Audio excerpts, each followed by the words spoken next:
আসসালামু আলাইকুম। আশা করি তোমরা ভালো আছো। তোমাদের দোয়া আল্লাহর রহমতে আমরা ভালো আছি। সকাল সকাল হ্যাপি ম্যান আসলো, কাপড়গুলো ধুয়ে দিতে বললাম, কারণ শীতের দিন একটু পরই রোদটা চলে যাবে। এই কারণে বললাম আগে কাপড়টি ধুয়ে দিয়ে আসো। এই যে দেখো আমাদের বিকালের নাস্তা, মেয়ে ফুচকা বানালো। আর তোমাদের ভাই ওদিনকে একটা 6 কেজি একটা মুরগি নিয়ে আসছে আপুরা। বাসায় কাটতে অনেক অসুবিধা হয়েছে, এই কারণে আসছে মুরগি নিয়ে আসছে আপুরা। দেখো কিনাই নিয়ে আসছে, সুন্দর করে কেটে কিউট করে কেটে নিয়ে আসলো। এই যে মনে করো যতটুকু রেখে দিব, মুরগির মাংস তো রক্ত টক্ত ভরা, ধুয়ে পরিষ্কার করে রেখে দিব। আর চাপিলা মাছ নিয়ে আসছে, বেগুন আলু দিয়ে চচ্চড়ি করে নিব। আর এই যে শাক নিয়ে আসলো। আর মুরগির চামড়া তো মনে করো বটের মতন ছোট ছোট ভালো করে ছেঙ্গায় পুড়ে নিলাম। এখন ছোট ছোট কিউট কিউট করে কেটে রেখে দিব। আর যেদিন রান্না করবো পুরো ওই দিনকে তোমাদের সাথে শেয়ার করব, কারণ 2টা মুরগির চামড়া রয়ে গেছে, একদিনই রান্না করব। এই যে রান্নাটা বসাই দিই, যতটুকু রাখার রেখে দিলাম, 8টুকু পুরো রান্না করব। এখন ওই যে বসাই দিলাম রান্নাটা, বুটের ডাল দিয়ে মুরগি দিয়ে রান্না করব, মানে খাসি মুরগি। তাহলে আপনারা আমার পাশেই থাকো, দেখতে থাকো। দেখতে দেখতে যদি ভালো লাগে আমাকে লাইক কমেন্ট শেয়ার সাবস্ক্রাইব করে দিবে আপুরা, আমার পাশে থাকবা। আশা করি পুরো ভিডিওটা দেখবা, তোমাদের ভালো লাগবে। এই যে মুরগির মাংস তরকারিটা বসায় দেওয়া হয়ে গেছে। এই যে বুটের ডাল, তোমাদের ভাইয়া বলতেছে, বলে মুরগির মাংস দিয়ে বুটের ডাল দিয়ে রান্না করবা।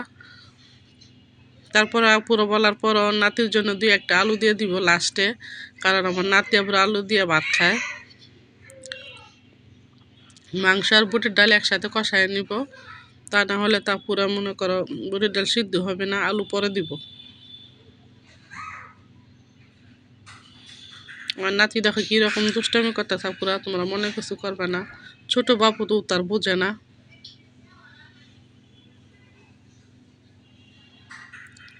মুরগির মাংসগুলো একের গরুর মাংস মতো না, পুরো বড় বড় পিস করে নিয়ে আসছে তোমাদের ভাইয়া, সুন্দর করে কেটে রান্না করলে আপুর অনেক টেস্ট। বড় মুরগির মানে রান্নায় অন্যরকম, মাংসই অন্যরকম।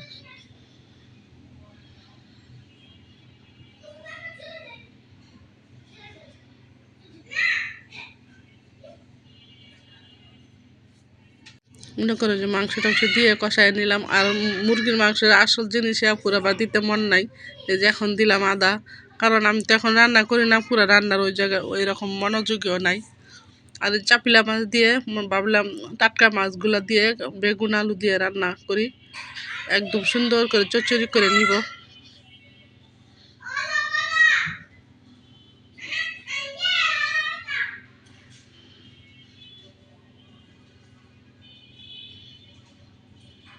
কী কী দেয়া পুরো দেখো, কাঁচামরিচ পেঁয়াজ এগুলো দিব, মানে যা যা মশলা লাগে পুরো সবই দিয়ে দিতেছি, তোমরা দেখতে থাকো।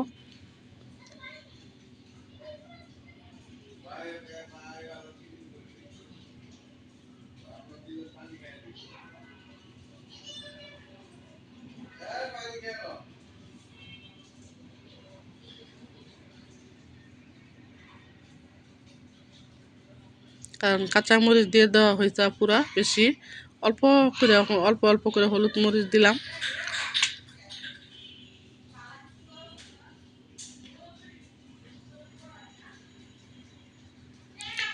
কারণ শীতের দিনে তরকারি পুরো ধনিয়া পাতা না দিলে ভালো লাগে না।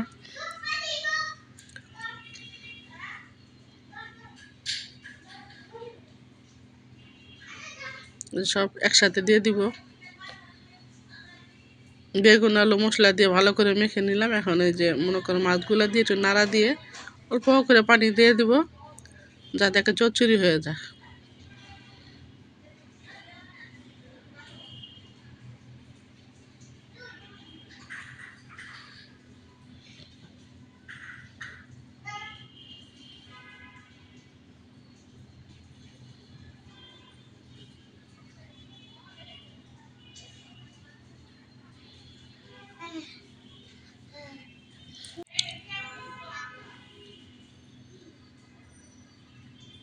অল্প করে একটু পানি দিয়ে দিলাম, এলা ডেকে দিব। এই যে দেখো আমার চচ্চড়িটা হয়ে গেছে।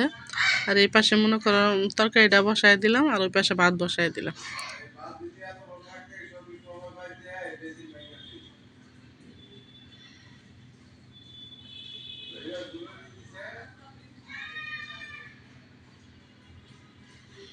আলু দিয়ে দিলাম। আর এই যে আপুরা দেখো তোমাদের সাথে শেয়ার করি, মাছের করি আমরা ধুইলাম। এই যে আজকে দেখো পরিষ্কার কেমন হয়েছে। আমার গোছায় টোছায় দিয়ে আমার হেপিন হ্যান্ড ফার্নিচারগুলো মুছে নেওয়া হইতেছে। আর এই যে শাক রান্না করব।